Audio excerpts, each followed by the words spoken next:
There is starvation due to the destruction of Amazon and desertification.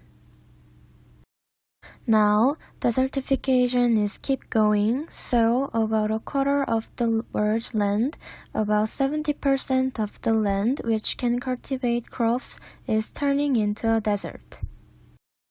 Although two-thirds of the African continent is originally dry, including desert, about 73% of arable regions are affected by desertification.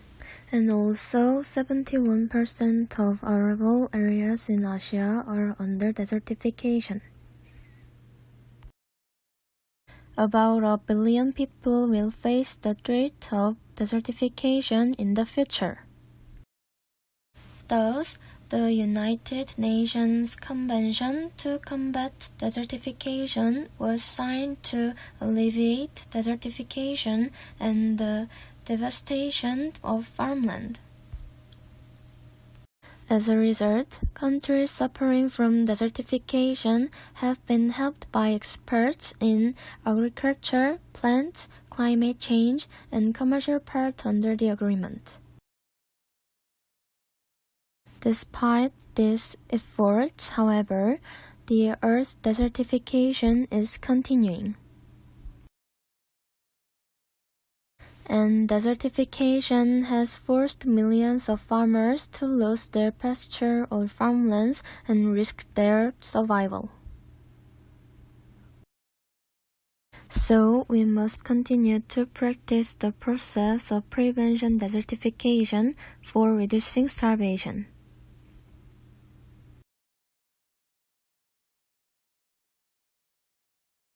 No school in the world teaches us about hunger, which takes away more lives than were in class. Lessons such as understanding the situation of hunger and analyzing its cause and discussing how it can be overcome or not made. Emotional responses such as a cloud are not very helpful. We have to think what we should actually do.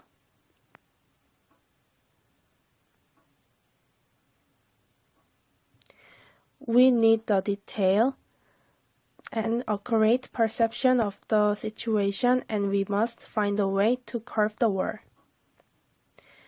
Mrs. Hambia asked netizens, "Can we make a world without starving children?" And most of answered that they should increase their food to get rid of hunger. This is a general perception of hunger that we have, and this is also how much it affects us. As of 2000, the population of Africa is less than 15% of the world's population, but more than 25% of population is concentrated in Africa. In 29 years alone, there have been 43 wars in Africa, causing serious starvation in the process of relocation. The reasons for the war are complicated, but they occur because of racial conflict, disease, and sometimes outside intervention. The scapegoats of this war are farmers who make up most of Africa. As technology developed, people's eating habits changed, and the biggest change in the table was meat. Meat blew up in the world. People's meat consumption has become much higher than in the past, resulting in more domesticated cattle and pigs.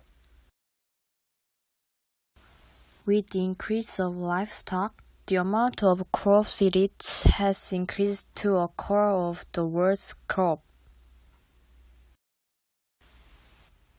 Cows eat 500,000 tons of grain a year. Food that is being fed to livestock can save people from starvation. It means that people who live in rich countries kill half the population as starving, because they want to eat a lot of meat. They become innocent victims of rich people's greed. If we were good at distribution, we could save half of the world, or even a quarter more. Again, if we try a little, we can save lives.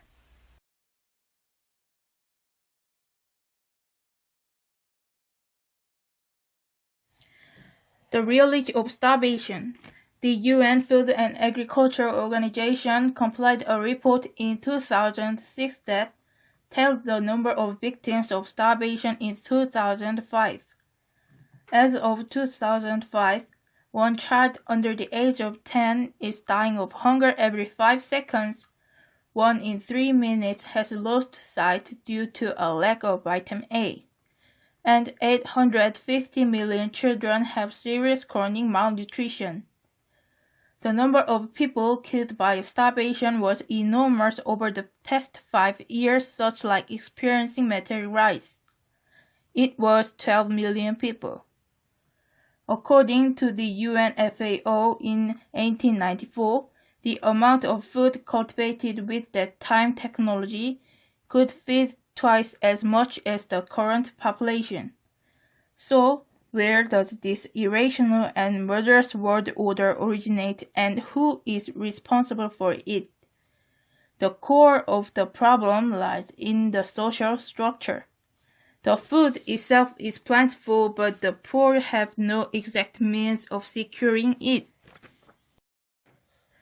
North Korea's hunger reality. The situation in North Korea is hopeless. Between 1995 and 2000, more than 2 million people died of hunger. Although crop yields have increased compared to the past, crop yields are not sufficient due to the weak structure of land, lack of fertilizers and agricultural machinery, and the energy crisis. The UN FAO estimates that North Korea needs more than 800,000 tons of food for their stable consumption. In 2004, UNICEF and the UN FAO launched an investigation into the nutritional status of North Korean children, which showed that 37% of children under the age of 15 suffered severe chronic malnutrition.